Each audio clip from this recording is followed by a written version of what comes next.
नमस्कार, मैं Mohan Dubey. VSRS news में आप सभी का स्वागत है। आइए नजर डालते हैं देश और दुनिया की तमाम टॉप 10 खबरों पर।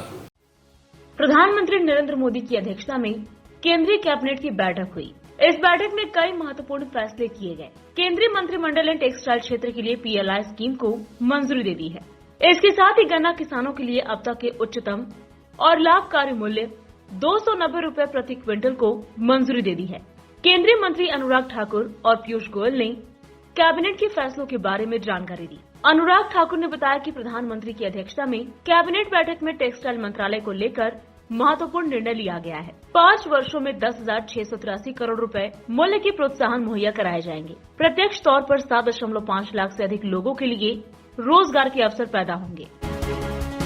आगामी यूपी चुनाव में जीत दर्ज करने के लिए बीजेपी ने अपनी टीम का ऐलान कर दिया है। पार्टी के राष्ट्रीय अध्यक्ष JP नड्डा ने चुनाव के लिए प्रभारी और सह प्रभारी के नाम जाहिर करते हुए कहा कि इस बार यूपी चुनाव बेहद महत्वपूर्ण है। उन्होंने बताया कि यूपी चुनाव के लिए केंद्रीय शिक्षा मंत्री धर्मेंद्र प्रधान को चुनाव प्रभारी की जिम्मेदारी सौंपी गई है। वहीं सह प्रभारी के तौर पर टीम में 7 लोगों को चुना गया है।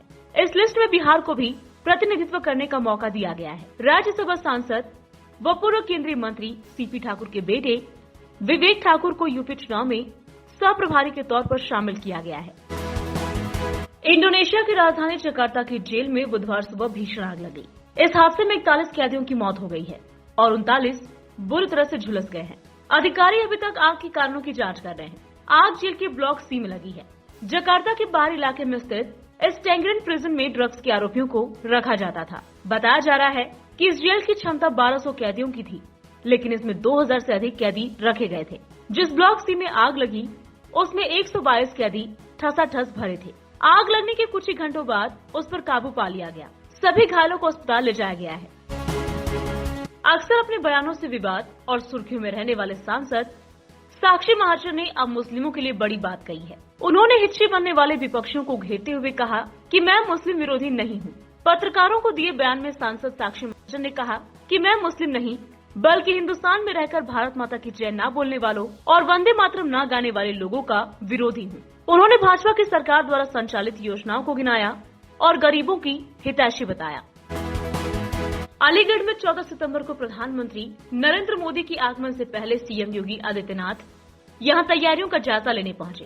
CM योगी लखनऊ से उड़ान भरने के बाद लोधा में राज्य विश्वविद्यालय के लिए चयनित की गई जमीन पर बनाए हेलीपैड पर उतरे। यहाँ उन्होंने राजा महेंद्र प्रताप सिंह राज्य विश्वविद्यालय की जमीन का निरीक्षण किया। इसके बाद अधिकारियों ने उनको विश्वविद्यालय का मॉडल दिखाया। इस मॉडल को देख CM ने खुशी जाहिर की। तकरीबन 1 घंटे तक योगी आदित्यनाथ लोधा में रुके। इसके बाद वो सर्किट हाउस आ गए। यहाँ आगरा और अलीगढ़ मंडल के जनप्रतिनिधियों के साथ बैठक की। रामविलास पासवान की पहली पुण्यतिथि को लेकर चिराग पासवान बिहार के राजनेताओं से मिल रहे हैं। तेजस्वी यादव से मिलने के लिए वो राबड़ी आवास पहुंचे। उनको बरसी कार्यक्रम में शामिल होने के लिए न्योता दिया। वहीं अब इस मुलाकात के सियासी मायने भी लोग निकालने लगे हैं। चिराग और तेजस्वी की इस तस्वीर को नए समीकरण से जोड़कर देखा जा रहा है। दोनों के बीच काफी देर तक बातचीत भी हुई है। इससे पहले चिराग राज्यपाल फागू चौहान से मिलने राजभवन पहुंचे थे। राज्यपाल ने अपने पिता की पहली पुण्यतिथि पर 12 सितंबर को पटना के आवास पर आयोजित श्रद्धांजलि सभा में शामिल होने का आग्रह किया। महाराष्ट्र के कई हिस्सों में अगले 2 दिनों तक भारी बारिश की संभावना मौसम विभाग की ओर से जताई गई है। इन जिलों में ठाणे, पालघर, रायगढ़ और मुंबई शामिल है। इससे पहले बरसात के बाद हुई तबाही को देखते हुए इन सभी जिलों में NDRF की टीमों को अलर्ट पर रखा गया है। मौसम विभाग के मुताबिक विदर्भ, मराठावाड़ा, मध्य महाराष्ट्र और कोंकण के कई हिस्सों में मध्यम से भारी बारिश होने की संभावना है। कई शहरों में बारिश के चलते स्थानों पर पानी भर गया और सड़कों पर जल जमाव की समस्या देखने को मिली। बता दें कि इस माह के पहले सप्ताह में ही मुंबई में 230 मिलीमीटर से अधिक बारिश दर्ज की जा चुकी है। मौसम विभाग के अनुसार अगले 24 से 48 घंटों में मुंबई शहर में भारी बारिश होने वाली है। कांग्रेस के दिग्गज नेता सदानंद सिंह का पटना में इलाज के दौरान निधन हो गया। उनके निधन पर बिहार के सियासी गलियारों में शोक की लहर है। निधन के बाद विधानसभा में सदानंद सिंह का पार्थिव शरीर लाया गया। इस दौरान उन्हें CM नीतीश, नेता प्रतिपक्ष तेजस्वी यादव, केंद्रीय राज्य मंत्री अश्विनी चौबे समेत लगभग सभी नेताओं ने उन्हें एक साथ श्रद्धांजलि दी। नीतीश ने कहा कि सदानंद सिंह का निधन राजनीति के लिए एक बड़ी क्षति है। उत्तराखंड की राज्यपाल बेबी रानी मौर्य ने राष्ट्रपति को अपना इस्तीफा सौंप दिया है। राज्यपाल के सचिव बीके संत ने इसकी पुष्टि की है। बेबी रानी मौर्य उत्तराखंड की राज्यपाल के तौर पर बीते 26 अगस्त को अपने 3 साल का कार्यकाल पूरा कर चुकी हैं। 2 दिन पहले नई दिल्ली में गृह मंत्री अमित शाह के साथ मुलाकात के बाद से ही उनके इस्तीफा देने की चर्चाएं तेज होने लगी थी। उन्हें उत्तर प्रदेश बीजेपी में बड़ी जिम्मेदारी देने की चर्चाएं हैं। वहीं अब प्रदेश के नए राज्यपाल की जिम्मेदारी किसे मिलेगी, इसको लेकर भी चर्चा शुरू हो गई है।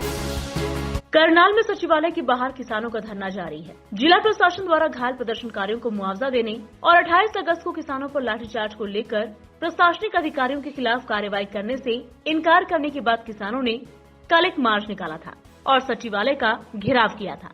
इसके बाद जिला प्रशासन के साथ बातचीत शुरू हुई थी, लेकिन बातचीत विफल होने के बाद किसान सचिवालय के बाहर ही बैठ गए। इसके बाद किसानों और पुलिस बल के बीच संघर्ष भी हुआ। किसानों पर वाटर कैनन का इस्तेमाल कर उन्हें हटाने की कोशिश की गई, लेकिन किसान वहीं पर डटे रहे।